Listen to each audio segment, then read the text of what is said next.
Hello friends, welcome back to my kitchen. તો આજે આપણે ઘઉંના લોટમાંથી એકદમ ખસ્તા એવી મેથી મઠરી બનાવીશું। તો ફ્રેન્ડ્સ, એના માટે અહીંયા મેં છે ને જો આ રીતના 2 કપ આપણે જે ઝીણો રોટલીનો લોટ હોય એ જ મેં અહીં લીધેલો છે। એમાં આપણે 1 ચમચી જેટલા અજમા એડ કરીશું, જે આપણે આ રીતના મસળીને એડ કરીશું, જે પાચન માટે ખાસ ઉપયોગી હોય છે। તો ખાસ એડ કરજો જ। સાથે અહીંયા આપણે આખું જીરું એડ કરીશું 2 ચમચી જેટલું, તેનાથી ટેસ્ટ ખૂબ જ સરસ આવશે। અને અહીંયા મેં મરીને જો આ રીતના અધકચરા વાટીને રાખ્યા છે, જે આપણે એડ કરીએ, આનાથી ટેસ્ટ ઓર વધી જશે। તે અહીંયા આપણે કસૂરી મેથી છે આ રીતના મસળીને એડ કરીશું, તો આનો ટેસ્ટ ખૂબ જ સરસ આમાં આવે છે। તો લગભગ 3 મોટી ચમચી જેટલું મેં અહીંયા એડ કર્યું છે। હવે આપણે સ્વાદ અનુસાર નમક એડ કરીએ। આ થોડું આપણે ઓછું નમક એડ કરીશું કે જેનાથી મટરીનો ટેસ્ટ છે એ ખૂબ જ સરસ આવે છે। થોડું ઓછું આપણે જે રોટલીમાં ને એમાં એડ કરતા હોય ભાખરીમાં, એના કરતાં માઇનોર થોડું જ ઓછું એડ કરવાનું। સમજો તો આનાથી મઠરી તમને ટેસ્ટી લાગશે અને એકદમ જે કહેવાય ને આપણે મીઠી લાગે એ પ્રમાણેની લાગશે। અહીંયા હું છે ને ઘીનું મોણ એડ કરી રહી છું, તો તમે આની જગ્યાએ તેલનો પણ ઉપયોગ કરી શકો છો, પણ ઘીથી વધુ સારું રિઝલ્ટ મળે છે। તમને એકદમ આમ મઠરી ખાઓ ને તો એકદમ ખસ્તા લાગે, તો આ ઘીનું મોણ હોય ને તો એકદમ ખસ્તા એવી તૈયાર થાય। તો અહીંયા છે ને આપણે મુઠ્ઠી પડે તેટલું મોણ એડ કરવાનું છે। તો હવે આપણે મિક્સ કરીને જોઈ લઈશું કે કેટલું મોણ થયું છે।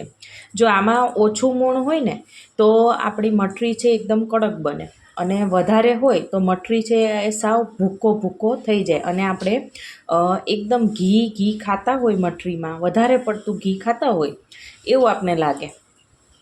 તો આમાં પરફેક્ટ મોણ હોવું એ ખૂબ જ જરૂરી છે। જો આ રીતના આપણે બધી વસ્તુને એકસાથે મિક્સ કરી લઈએ। આપણે જો બહારની મઠરી તૈયાર બહાર મળતી હોય એવી લાવીએ ને તો એમાં કેવું હોય કે એ હાઇજેનિક તો બિલકુલ હોતી નથી। અને બીજી વસ્તુ એ કે એ કાળું પડતું તેલ થઈ જાય ને ત્યાં સુધી તેમાં એકના એક તેલમાં વાળે ને ઘડીએ તળવામાં બધી વસ્તુ આવતી હોય છે, જે આપણા સેહત માટે બિલકુલ સારું નથી મનાતું। તેથી આપણે ઘરે જ આ રીતના બનાવીએ તો આપણે બાળકો અને આપણા ખુદના સેહતનું પણ આપણે ધ્યાન રાખી શકીએ છીએ આ રીતના। અને આમાં બિલકુલ વળી ટાઈમ પણ લાગતો નથી। તો 2-3 સ્ટેપ છે જે ફોલો કરશો ને તો ફટાફટ આપણી મઠરી બનીને તૈયાર થશે। વળી આપણે છે ને જો ઘઉંનો લોટ એડ કર્યો છે, અને આ મઠરી આપણે એકવાર બનાવી મહિના સુધી ખાઈ શકીએ છીએ।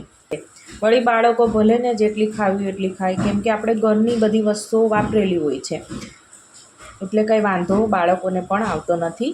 અને ખાસ તો મેંદાનો ઉપયોગ બિલકુલ નથી આમાં, ઘઉંનો જો આપણે ઉપયોગ કરીને બનાવવાના છીએ। તો મેંદો છે એ પચવામાં સરળ હોતો નથી, તો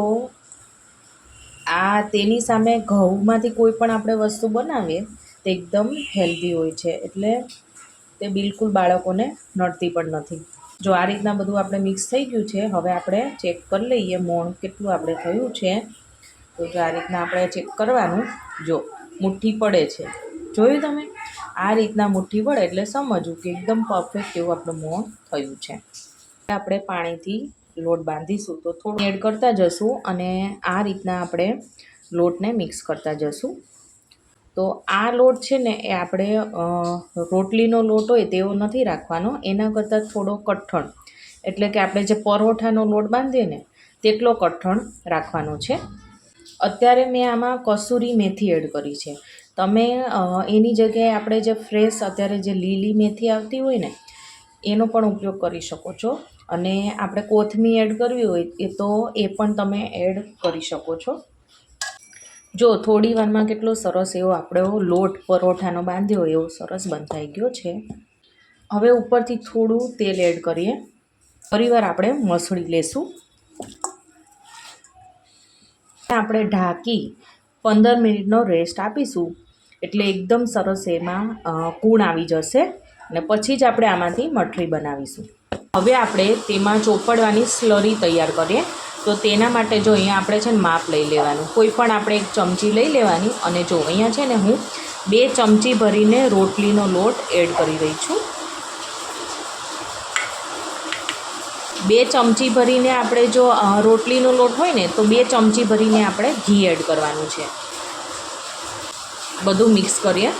આ રીતના પટલી એકદમ સ્લરી હશે ને તો એકદમ સરસ એવો આપણી જે મઠરી છે ને એ ક્રિસ્પી અને ખસ્તા બનશે.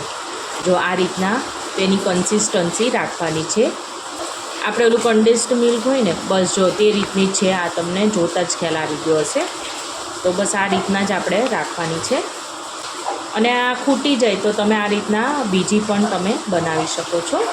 15 મિનિટના રેસ્ટ પછી જો અહીંયા દોઢ થઈ ગયા છે. તમને ખ્યાલ આવી ગયો હશે. એકદમ સરસ એવી કૂણ થઈ ગઈ છે, આવી ગઈ છે. આમ જો આ રીતના આપણે પ્રેસ કરતાં એકદમ સરસ એવો સોફ્ટ લોટ થઈ ગયો છે.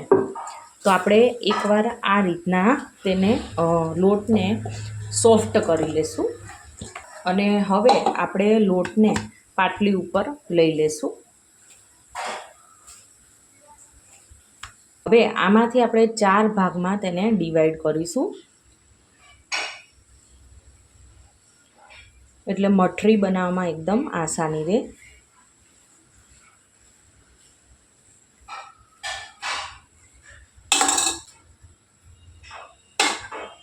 હવે એક ભાગ લઈ બીજા બધા ભાગને આપણે સાઈડમાં મૂકી દઈશું. તો એક ભાગને જો આ રીતના આપણે ગોળ રાઉન્ડ શેપ આપીશું. અને આપણે આને વણી લેશું.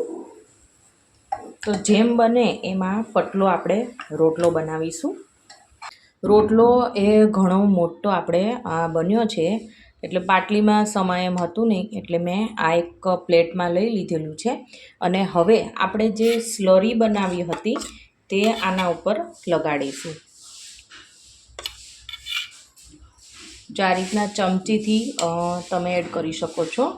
પરંતુ આપણે હાથેથી આપણે ટેવ હોય છે તો આ રીતના હાથેથી વધુ સારી રીતે બધી સાઈડ આપણે ફેલાવીને લગાવી શકીએ છીએ. જો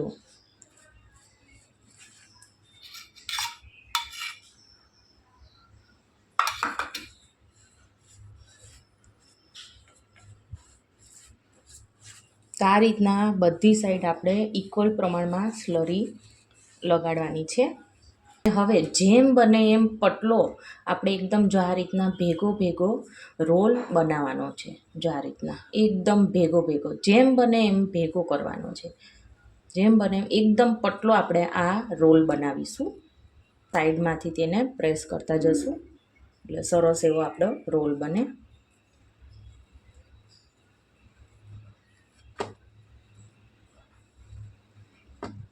અને હવે આ રીતના 2 હાથથી આ રીતના રોલને રાઉન્ડ કરીશું. એટલે એકદમ સરસ એવો જે કાંઈ ગેપ હશે વચમાં એ પણ નહીં રહે. બધી સાઈડથી ઇક્વલ થઈ જશે. જો કેટલો સરસ આપણો રોલ બનીને તૈયાર થઈ ગયો છે. જે કંઈ આ સાઈડના પાર્ટ હોય તેને આપણે દૂર કરીશું કેમ કે તે એકદમ પતલા હોય છે. આ રોલમાંથી આપણે ઇક્વલ સાઇઝના બધા જ લુવા તૈયાર કરીશું. જો આ રીતના કંઈક પતલા બહુ જાડાઈ નહીં ને પતલા નહીં. જો એવા એક જ સરખા એટલે એક જ સરખી આપણી મઠરી બનીને તૈયાર થાય. અને હવે આપણે જો આ રીતના મઠરી બનાવવા માટે એક લુવો તૈયાર છે તો તેને આ રીતના આપણે પ્રેસ કરી અને બધા લુવા છે ને જો આ રીતના એકસાથે લુવા આ રીતના વાળી લેશું. એટલે મઠરી બનાવતા જે તમને ટાઈમ લાગતો હોય ને એ ટાઈમ નહીં લાગે. જો આ રીતના પહેલાં એક હારે રોલ બનાવી એક જ સાથે આ રીતના ગુંડલા કરી દેવાના એટલે ફટાફટ મઠરી બનીને તૈયાર થાય. આ રીતના એક લુવો લઈ જેમ બને એમ આપણે પતલું વણવાનું છે. જેમ બને એમ આપણે પતલી પૂરી બનાવીશું ને એ રીતના તો મઠરી છે ને એકદમ ખાવામાં સરસ ખસ્તા લાગશે. જો તમને એક વણીને દેખાડું એટલે તમને વધારે ખબર પડે. જો આપણે છે ને થોડો કઠણ લોટ હતો એટલે પાણી એ હરતું નથી એટલે જો ચોટતી નથી. આ પૂરી છે એ ચોટતી નથી. એટલે જો આ રીતના કઠણ લોટ બાંધવાનો એક બેનિફિટ એ છે કે તમારે એક્સ્ટ્રા જે કોરો લોટ સ્પ્રિંકલ કરવો પડતો હોય એ નહીં કરવો પડે. એકદમ સરસ એવી આપણી મઠરી બનીને તૈયાર થાય. જો આ રીતના મારી ફિંગર દેખાય છે એટલી પતલી આપણે આ પૂરી મેં વણી છે. જે સ્લરી હતી એ આમાં લગાવીશું.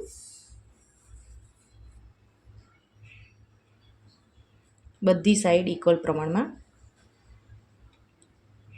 ફોલ્ડ કરી આ રીતના ફરીથી ઉપરથી આ રીતના લગાડી દઈએ. ફોલ્ડ કરીએ અને આપણે હવે છે ને એકદમ હળવા હાથે જો આ રીતના મઠરીને વણી લેવાની છે બધી સાઈડથી.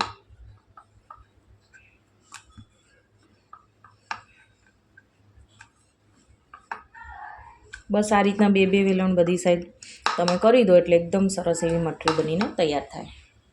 હવે ફોકથી આપણે આ રીતના કાણા પાડી દઈશું એટલે તે ફૂલશે પણ નહીં અને એકદમ સરસ એવી તૈયાર થશે. જો આ રીતના બંને સાઈડ બધા કાણા આપણે પાડી દઈશું.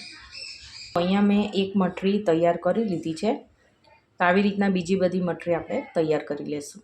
અહીંયા તેલ મેં અગાઉથી મૂકી દીધેલું હતું, તો આપણે તૈયાર કરેલી મઠરી એડ કરીશું.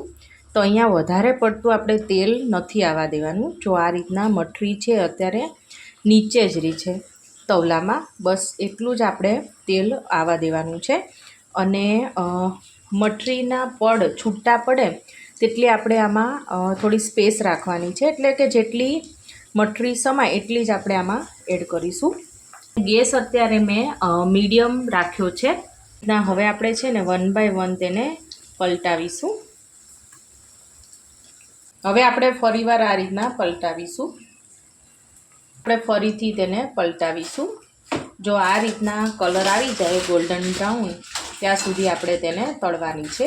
જો તમે જોઈ શકો છો કેટલો સરસ એવો આપણો કલર એક સાઈડથી આવી ગયો છે, બીજી સાઈડ પણ આપણે એવો કલર લાવીશું એટલે એકદમ સરસ દેખાવમાં સરસ સુંદર લાગે અને ખાવામાં એકદમ સરસ ક્રિસ્પી બને. જો તેના એક એક લેયર છે ને એ છૂટા પડી ગયા છે, તમે જોઈ શકો છો. આમાં છે ને આ બબલ આવતા બંધ થઈ ગયા છે એટલે મઠરી છે ને એકદમ સરસ એવી તળાઈ ગઈ છે. અને આ રીતના જો તળાઈ જાય ને એકદમ સરસ, તો તેને કલર ચેન્જ થતાં બિલકુલ ટાઈમ ના લાગે. એટલે બસ આપણે આટલો જ કલર જોઈએ છે, આનાથી વધારે ડાર્ક નથી જોતો. આપણે કાઢી લઈશું. આ રીતના જારામાં કાઢીએ એટલે એક્સ્ટ્રા તેલ હશે એ પણ નીચે નીકળી જશે. અને જોતાં જ ખ્યાલ આવી ગયો હશે એકદમ સરસ મલ્ટી લેયર્ડ આપણી આ પૂરી છે મઠરી એ સરસ બનીને તૈયાર થઈ ગઈ છે. તો ફ્રેન્ડ્સ જો અહીંયા આપણી મલ્ટી લેયર્ડ મેથી મઠરી બનીને તૈયાર થઈ ગઈ છે. તો ફ્રેન્ડ્સ અહીંયા જો કેટલા સરસ એના પડ છે એ ખુલ્લા પડ્યા છે અને વળી આપણે એકદમ હેલ્ધી ઘઉંના લોટમાંથી બનાવેલી છે. તો હું તમને એક તોડીને પણ દેખાડી દઉં કે કેટલી સરસ એવી આપણી આ મઠરી બની છે. આ મલ્ટી લેયર્ડ મઠરી બની છે. જો તમને પડ પણ તેના ખુલ્લા કરીને દેખાડી દઉં. તમને આ રીતના કરતાં જો આ રીતના કરું તો એકદમ સરસ એવો ભૂક્કો થઈ જાય છે. એટલી સરસ ક્રિસ્પી બની છે અને તેને તેલ પણ બિલકુલ પીધું નથી. તો ફ્રેન્ડ્સ આજની મારી આ મઠરીની રેસીપી ગમી હોય તો મારી ચેનલને સબસ્ક્રાઈબ, લાઈક અને શેર કરવાનું ના ભૂલતા.